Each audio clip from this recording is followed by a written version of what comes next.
Guys, it's Kasim. How you doing? Welcome back again to my channel. Nice to see you again. I wanted to talk about Mike Posner and three things as I've been studying him that he's made me think about in my own life, and I hope that as I share these three things to you, that maybe they might help you in your own life, trigger you, get you to think about something in your own life, and add some value to the quality of your life.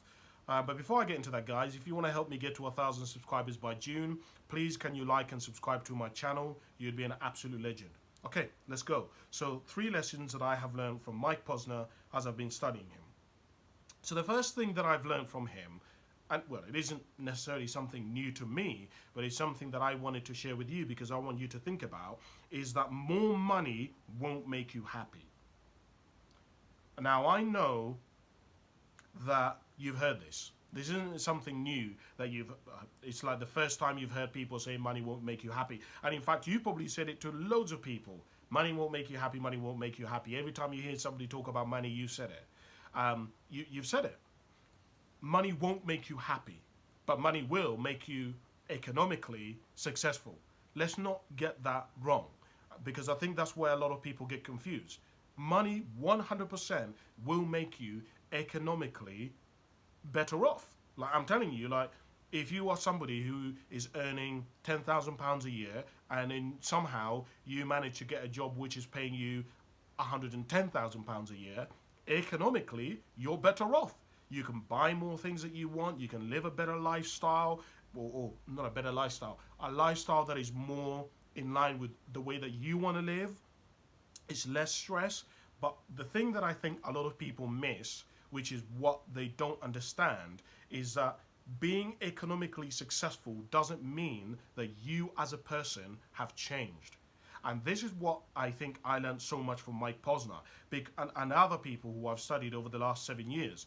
The more all money does, money is one of these areas, money, power, and sex are one of these areas where the more you get of them, the more they amplify who you are as a person. Money simply amplifies who you are. So if you were a selfish person before and you get more money, I'm telling you, you are not going to give a dime, because your philosophy is going to be, why in the world would I give to other people money that is mine? This is mine. Now that I've got it, I should be able to live the way that I want. Why would I give it away? If you are somebody who gives automatically money to charity, even now, even though you don't have a lot, and I give you a lot, you're just simply going to give even more. You're like, man, I'm all right with my life. I can buy, yeah, I've bought my house, but now I'm just going to give even more, right?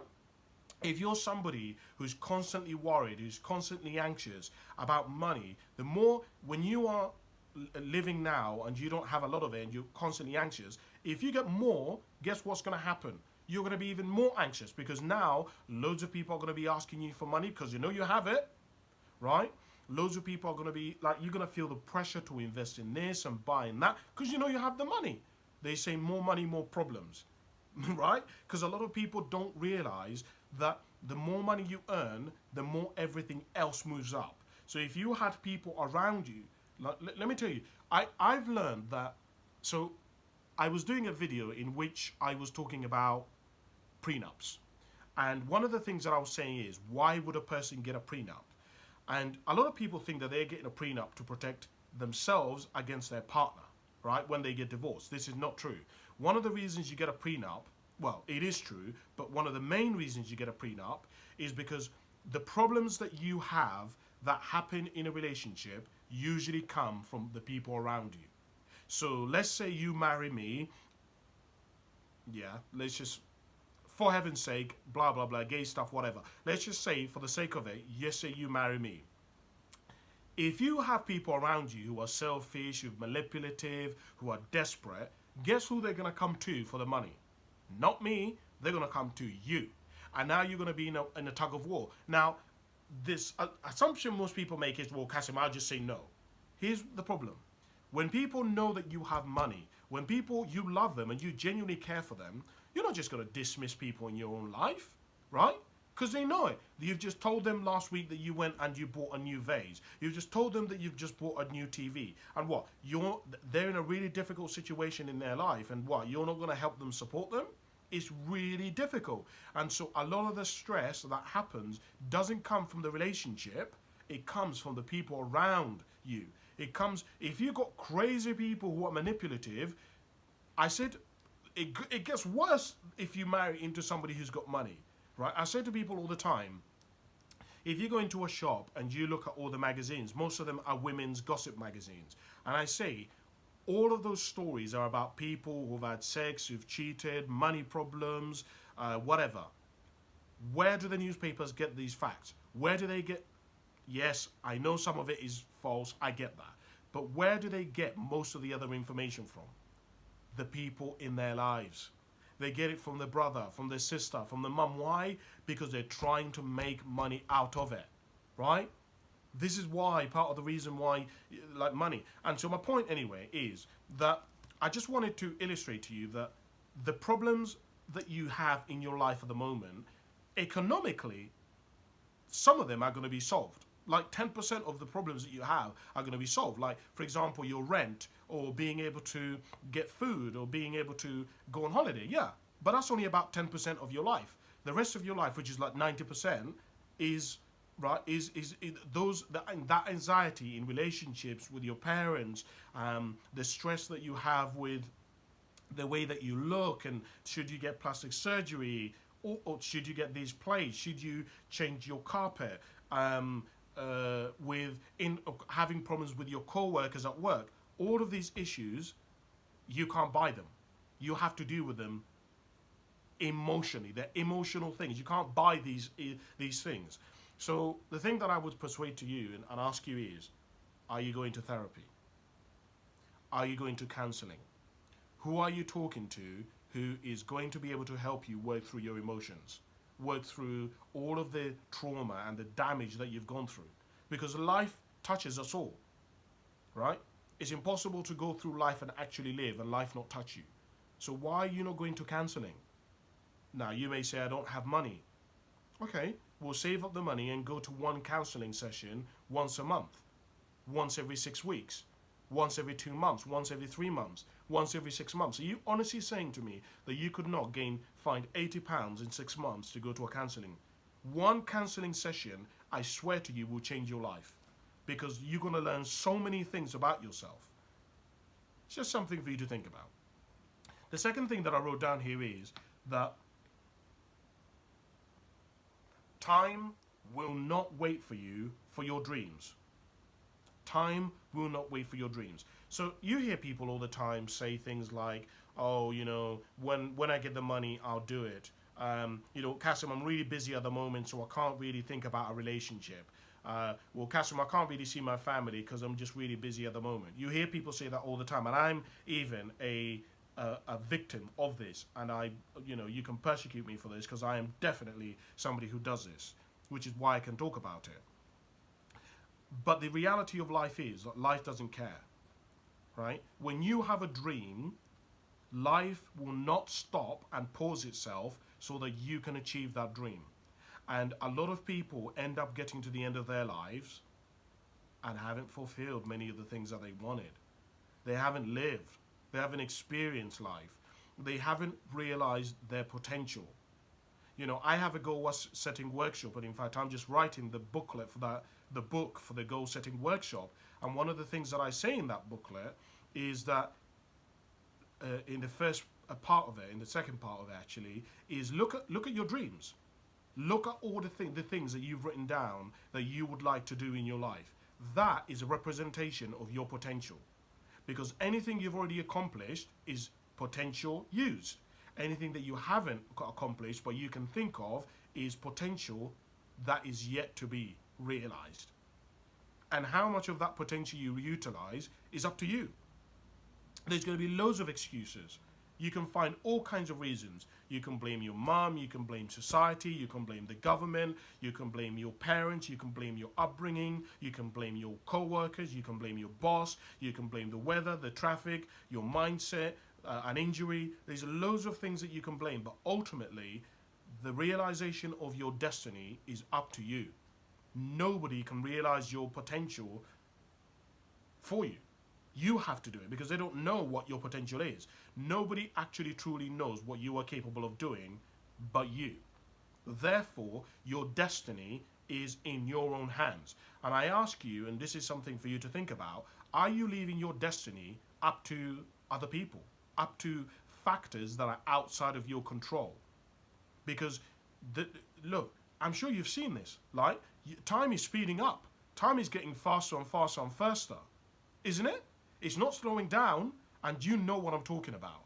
As you get older, time actually speeds up. And so what I would share with you, and again, this is my personal belief, it's up to you what you believe, is jump at life. Jump straight in. You know, I say to people that there are two kinds of people who go to the ocean. There's people who go to the ocean and they walk up to the sea and they dip their toes in, and if it's too cold, they walk out and they're like, forget this. And there are some people who just went straight into the ocean and dive in. That is the way in which you want to live your life. Now, that doesn't mean be dangerous. That doesn't mean be stupid. Obviously, by going and jumping in where there's these rocks is foolish, right?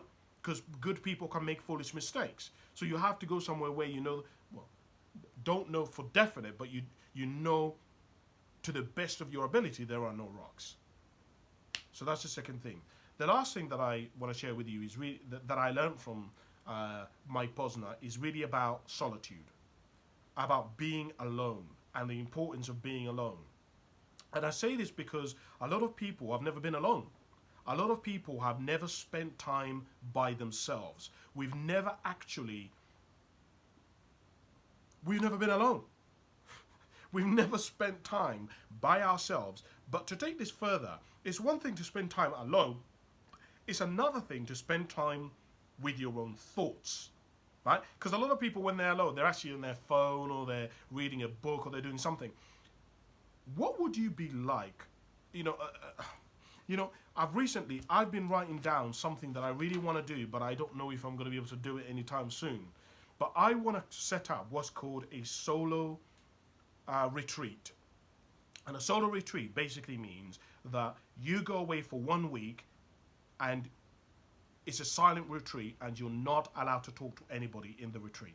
You're not allowed to use your phone. You are not allowed to access anything outside of society, outside of the walls of that solo retreat. And all you can do is just be with yourself for a week. Just watch what you can learn about yourself. Watch like the senses that come back to you. You start listening to your mind and what you think about and the things that you say to yourself. You start thinking about your mindset. You start thinking about where your focus has been. Where have you been putting your hands? Some people have never even realized that most of their hands are usually within their pockets or their hands are crossed. And so they appear very defensive. A lot of people, I wonder, like there's an exercise that I say to people, which is particularly around learning about yourself, is every single morning when you wake up, spend 10 minutes just looking at yourself in the mirror, naked. It's an exercise that is all about self-acceptance and self-awareness that I say to people. When you wake up in the morning, go to the mirror and stand there for 10 minutes and just look. Observe your body. Watch what you do, how you behave, where your mind goes, what you think about. It's remarkable what you can learn about yourself just simply by doing that kind of exercise. And what I've learned is a lot of us have never really been alone. So we don't even know what we're like. We don't know how we're received by people.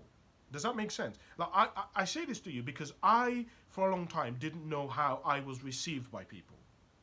It wasn't until actually I started doing these videos and I really started thinking about, oh man, because I had to watch the videos back, right? Because the only way I can improve these videos is I have to watch them back. I have to listen to what people, advice that people give me. And I started to realize, man, the way in which I'm articulating some certain points isn't as clear as it can be. The way in which I'm rambling about something isn't as articulate as it can be. And I had to learn about this stuff about myself. And I was like, damn, is this how people receive me? Is this the way that people see me? Because I've never really seen myself in this way. And when you start spending some time alone, you start to learn about this kind of stuff. Now, I know that there's going to be a lot of you who are going to say, well, Kasim, yeah, the old adage, you should be alone and find out about yourself. Well, yes, technically that is true, but there is two equations to this. To really learn about yourself is twofold. You have to spend time alone, reflecting on what you've learned about yourself, but also you have to be with other people. Because in order to coexist, because we all live in, obviously, in society, the interactions that we have with other people teaches us about ourselves. So for example, you may be alone and you think, oh, do you know what, I'm really a very calm person and I don't get triggered very easily. You go back into society, so you get cut up. Someone cuts you up the moment you're driving from the retreat. Somebody cuts you up and you're like, you bastard, and it's like, whoa, where is all of that peace and all of that forgiveness? Where's all of that gone that you were talking about when you're journaling in your solo retreat? And so what I would encourage you to do is take a week out. Go somewhere alone. Alone, not with your partner, not with your mum, and cut yourself from the world. Go somewhere like Swansea. Go somewhere like Scotland, in the middle of nowhere, and just go for walks, sit there, journal, plan your future for a week, 5 days. See what happens to you after that. I think it could be incredible. So I'll leave it there. I don't know whether that's been helpful for you or not. I don't know whether it's added any value to the quality of your life, but I hope it has. Thank you very much for watching. If you want to help subscribe to my channel, please can you, if you want to support me, please can you like and subscribe to my channel. You've been an absolute legend. But apart from that, thank you very much for watching, guys, and I'll speak to you soon. Bye for now.